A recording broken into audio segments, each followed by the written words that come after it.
Welcome back to another episode of Build Your Difference. I'm your host, Pierre Walters. And today we're diving deep into a topic that is essential for every entrepreneur and small business owner out there. The topic is embracing differences. In our journey as entrepreneurs, we often encounter challenges that require innovative solutions. But what fuels innovation? The answer lies in the diverse perspectives we bring to the table. Today, we're going to explore how embracing differences can significantly enhance creativity and drive success in our businesses. Let's start with a story. A few years ago, I had the privilege of attending a startup conference where entrepreneurs from all walks of life gathered to share their ideas. One particular presentation stood out to me: an innovative app designed by a diverse team of developers, marketers, and designers. The app aimed to bridge communication gaps between people speaking different languages, a common challenge in our increasingly globalized world. What struck me was not just the technology itself, but the way this team approached problem solving. Each member brought unique experiences and viewpoints shaped by their cultural backgrounds. They didn't just think outside the box, they defined and redefined what the box could be. This experience taught me that when you embrace differences within your team or community, you open doors to creative solutions that might otherwise remain closed. Diverse perspectives foster an environment where brainstorming sessions become rich tapestries of ideas rather than monochromatic discussions. Now, let's consider why diversity matters so much in entrepreneurship. First and foremost, diverse teams are more innovative.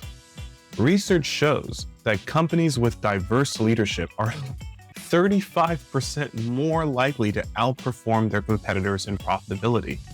Now, why is that?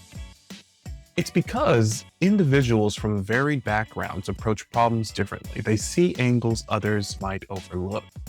For instance, imagine two marketing teams tasked with launching a new product. One composed solely of individuals from similar backgrounds and experiences. The other made up of people representing various cultures, genders, ages, and professions. The latter group will likely generate a broader range of ideas because they draw upon their distinct experiences. I remember my first venture into entrepreneurship, a clothing line inspired by streetwear culture blended with traditional African designs. Initially, I worked alone and focused on what I thought would appeal broadly based on trends that I had observed online. However, sales were lackluster. It wasn't until I reached out to friends who came from different cultural backgrounds that things began to change dramatically. They shared insights about color choices, fabric preferences rooted in cultural significance, and even marketing strategies tailored to specific communities. By embracing those differences, by including voices that challenged my own assumptions, I was able to pivot my brand strategy effectively. That experience reinforced my belief that diversity is not just beneficial, it's essential for growth. Next up is creativity, the lifeblood of any entrepreneurial endeavor. When you encourage diverse perspectives within your organization or network, you cultivate an atmosphere ripe for creative thinking. Consider this: if everyone on your team thinks alike or shares similar experiences, how can you expect groundbreaking ideas? Creativity thrives on contrast, on differing opinions clashing together like colors on an artist's palette. Take Apple as an example, a company renowned for its innovation. Steve Jobs famously said he wanted people who were passionate about many things, not just technology, to work at Apple because he believed that these varied interests would lead to extraordinary innovations like the iPhone or the iPad. When you create a space where different thoughts can collide respectfully, where every choice feels valued, you unlock potential beyond imagination. So how do we actively embrace these differences in our own ventures? Number one, foster inclusive environments. Start by creating spaces where everyone feels safe, sharing their opinions without fear of judgment or backlash. Number two, seek out diverse voices when forming teams or partnerships, whether it's hiring employees or collaborating with other businesses, prioritizing diversity intentionally. And number three, encourage open dialogue.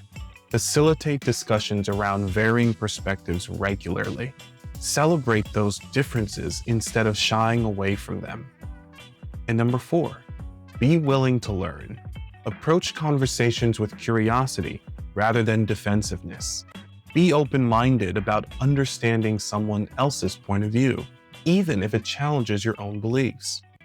As entrepreneurs, looking to build brands that stand out amidst fierce competition, we've got to recognize that embracing differences isn't merely an option, it's imperative.